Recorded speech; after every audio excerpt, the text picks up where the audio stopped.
UP तक का परिवार अब 70 लाख। आपका बहुत बहुत शुक्रिया। उमेश पाल शूट आउट में नामजद अतीक अहमद के दोनों नाबालिग बेटों के कथित रूप से गायब होने का जो रहस्य था, उस रहस्य से पर्दा उठ चुका है। धूमनगंज पुलिस ने सीजीएम कोर्ट में रिपोर्ट दाखिल की है कि राजरूपपुर के बाल गृह में दोनों नाबालिग बेटे एहजाम अहमद और आबान अहमद यहीं पर दाखिल कराए गए हैं। जी हां, आखिरकार उमेश पाल शूटआउट केस में नामजद माफिया अतीक अहमद के दो नाबालिग बेटों के कथित तौर पर लापता होने के मामले में 1 महीने बाद सस्पेंस खत्म हो गया है। प्रयागराज की धूमनगंज पुलिस ने सीजीएम कोर्ट में अपनी रिपोर्ट पेश कर बता दिया है कि अतीक के दोनों बेटे प्रयागराज के राजरूपपुर इलाके के बाल संरक्षण गृह में हैं। अतीक की पत्नी शाइस्ता परवीन के वकील अब राजरूपपुर के बाल संरक्षण गृह में फिजिकल वेरिफिकेशन करेंगे। इसके बाद अपनी बात सोमवार को कोर्ट के सामने रखेंगे। अब इस मामले पर फिर सुनवाई सोमवार यानी 27 मार्च को होगी। उमेश पाल शूट आउट में नामजद अतीक अहमद के दोनों नाबालिग बेटों के कथित रूप से गायब होने का जो रहस्य था, उस रहस्य से पर्दा उठ चुका है।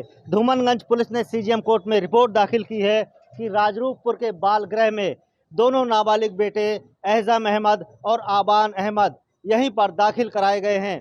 आज धूमनगंज पुलिस ने रिपोर्ट दाखिल की है और ये यहाँ पर शाइस्ता परवीन बार बार सीजीएम कोर्ट में अर्जी दाखिल कर रही थी कि उनके नाबालिग बेटों का पता नहीं चल पा रहा है। इसकी रिपोर्ट पुलिस ने सीजीएम कोर्ट को दी थी कि दोनों नाबालिग बेटे कसारी मसारी इलाके में लावारिस हालत में घूमते हुए दिखाई पड़े थे और उनको बाल संरक्षण गृह में दाखिल कराया गया है। लेकिन शाइस्ता परवीन ने अपने वकीलों को भेजा था, लेकिन उनको जानकारी ये मिली कि उनके दोनों बेटे वहाँ पर नहीं है। लेकिन एक बार फिर अर्जी दाखिल हुई। आज सुनवाई के दौरान पुलिस ने सीजीएम कोर्ट को यहाँ पर रिपोर्ट दी है कि राजरूपपुर चकिया इलाके में बाल गृह में दोनों नाबालिग बेटों को यहाँ पर दाखिल कराया गया है। अब शाइस्ता परवीन के जो वकील हैं फिजिकल तौर पर आएंगे और यहाँ पर देखेंगे। इसके बाद 27 तारीख को यानी सोमवार को अपनी रिपोर्ट यहाँ पर दाखिल की जाएगी और पुलिस बताएगी कि वाकई दोनों नाबालिग बेटे यहीं पर हैं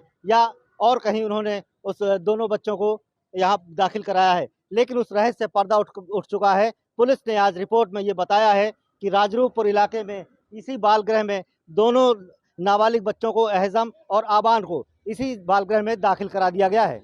पंकज श्रीवास्तव, प्रयागराज, यूपी तक। आपको बता दें कि इससे पहले प्रयागराज पुलिस का दावा था कि 2 मार्च को अतीक के दोनों बेटे अपने घर के पास लावारिस हालत में पाए गए थे। नाबालिग होने की वजह से दोनों को बाल संरक्षण गृह में दाखिल करा दिया गया था। हालांकि पुलिस ने कभी ये नहीं बताया कि दोनों बेटे किस बाल संरक्षण गृह में रखे गए हैं।